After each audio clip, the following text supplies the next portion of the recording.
Discontinued ops.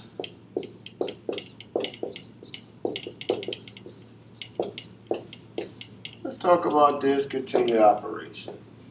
What are discontinued operations? Well, obviously those are those operations in the business that we expect this period to do what? Discontinue.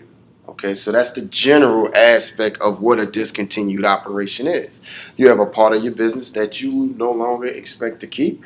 You want to discontinue it for whatever various reason.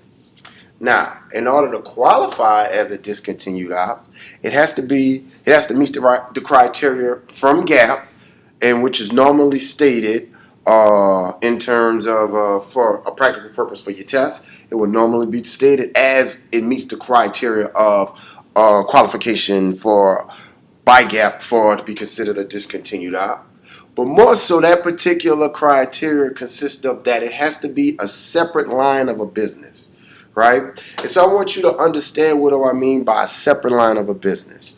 If you could easily separate the cash flows or the revenues from that particular line of business from the remaining part of the company, then that would meet the criteria of a separate line of business, right?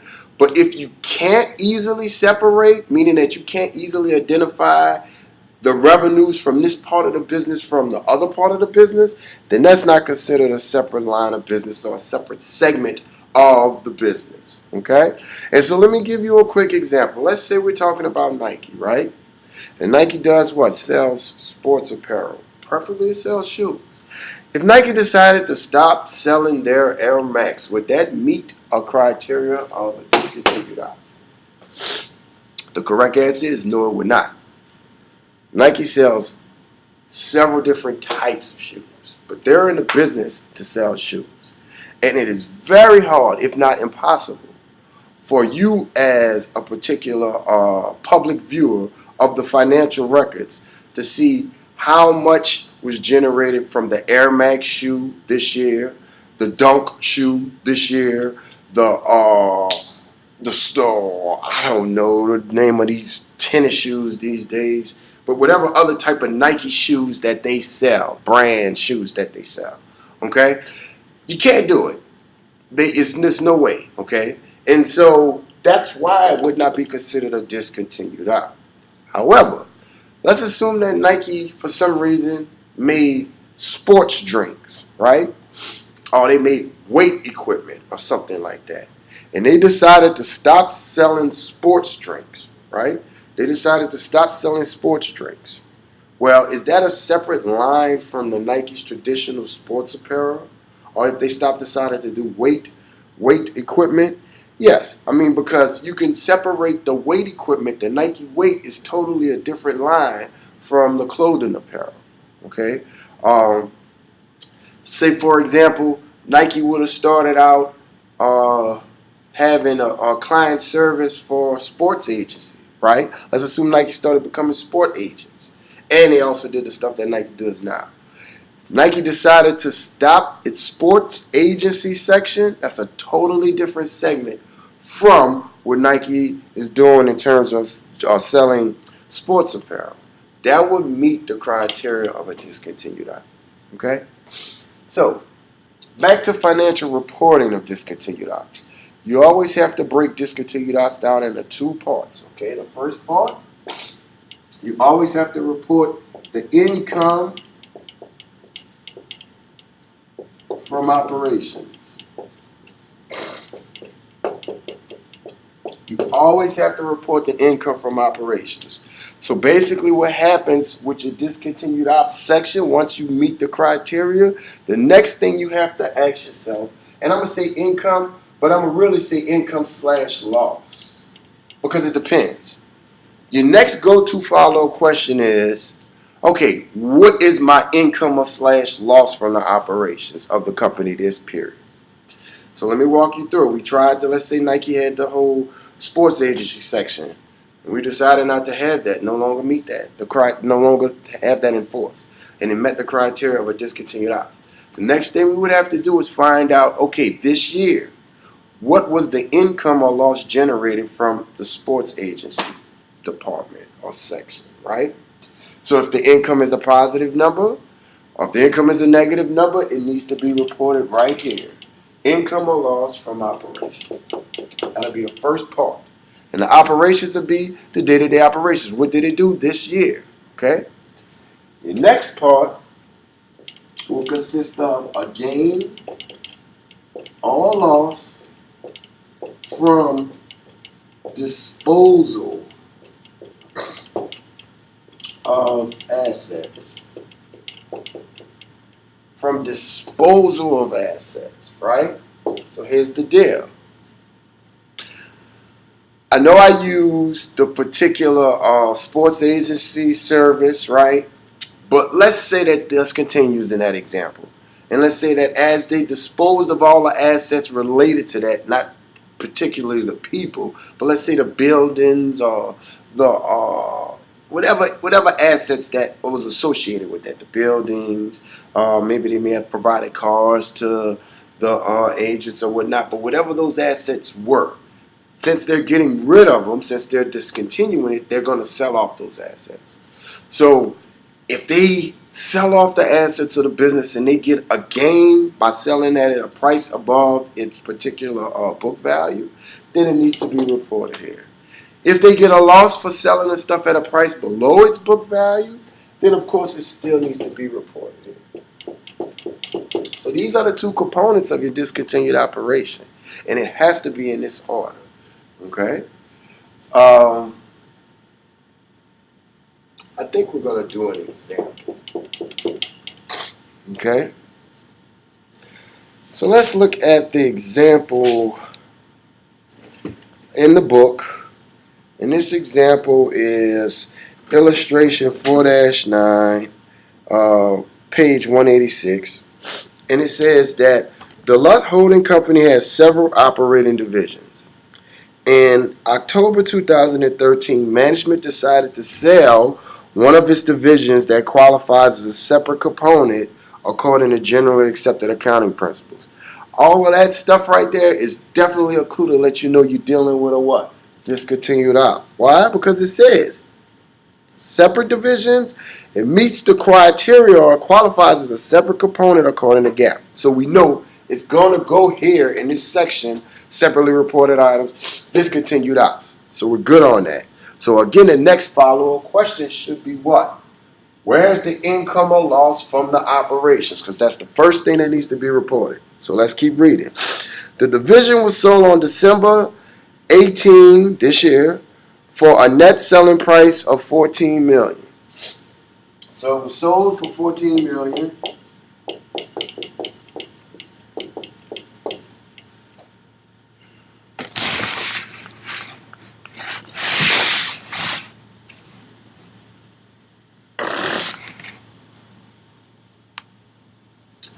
So it was sold for $14 million. And then it says on that date, the assets of the division had a book value of $12 million. So all of the assets had a book value of $12 million. So they sold it for $14 million and they had a book value of $12 million. Okay. Next it says, for the period January through the disposal, the division reported a pre-tax loss from operations of $4,200,000. So they had a pre-tax loss from operations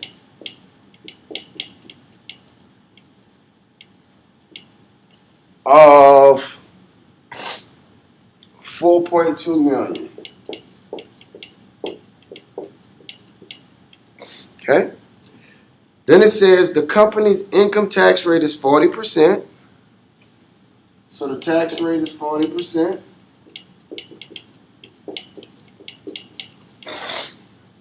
Then it says that it generated after-tax profit from continued ops of $23 million. So income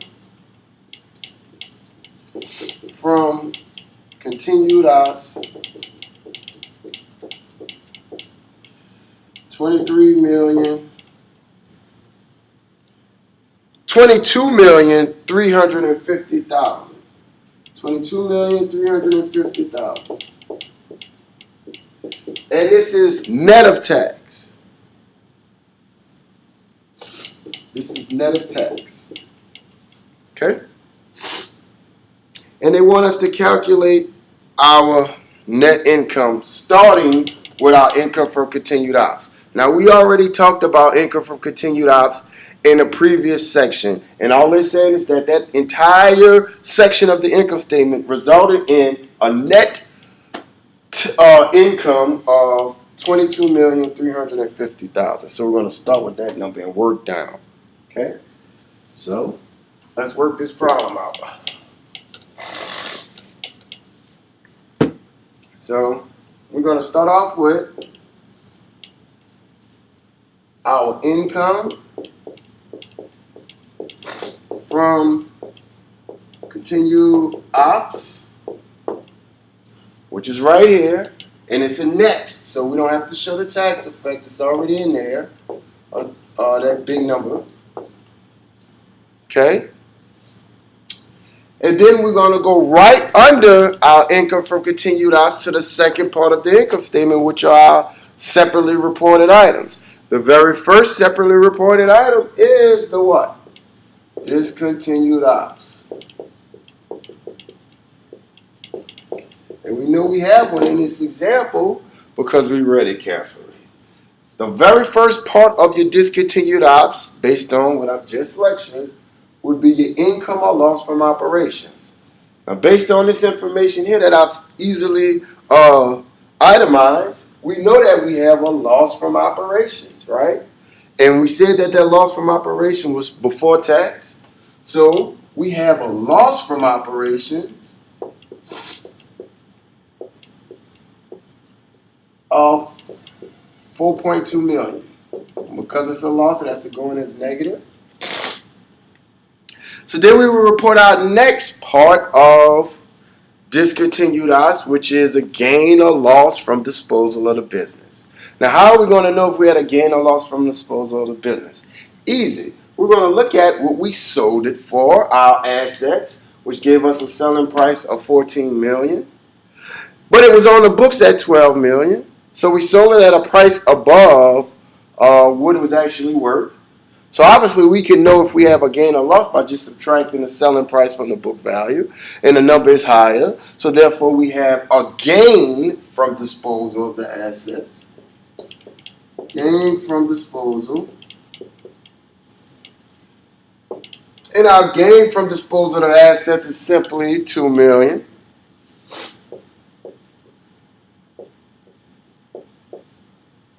And that's going to go in as a positive number because it's a gain. Okay?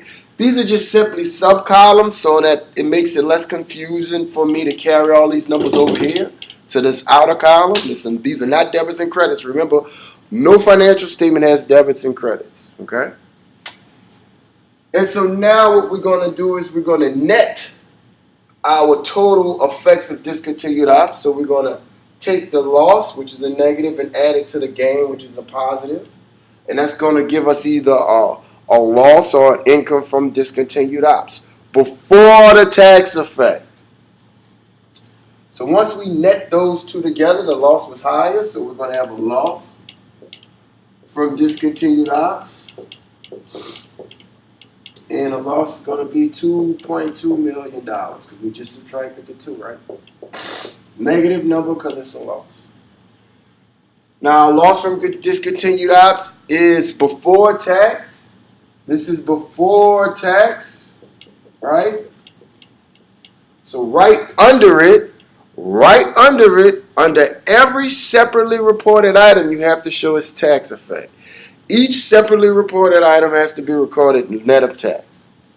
So right under that, I'm going to show its tax effect. Now, remember the rule. This is a negative number. This is a loss. So the tax effect is going to be a tax what? Benefit. They told us the tax rate was 40%. So we take 40% and multiply it times the negative 2.2 million. That should give us 880,000. That we're going to add to the loss to reduce the loss. So when we subtract that, that's going to give us our loss from discontinued ops, net of tax. And that amount is going to be $1,320,000. And I'm going to put it on the outer column because I have now calculated everything and I got my final product. This is my final product. And so we're going to take this loss from discontinued ops for the period and subtract it from our income from continued ops. And that's going to give us, for this example, our net income. And that's going to be 21,030.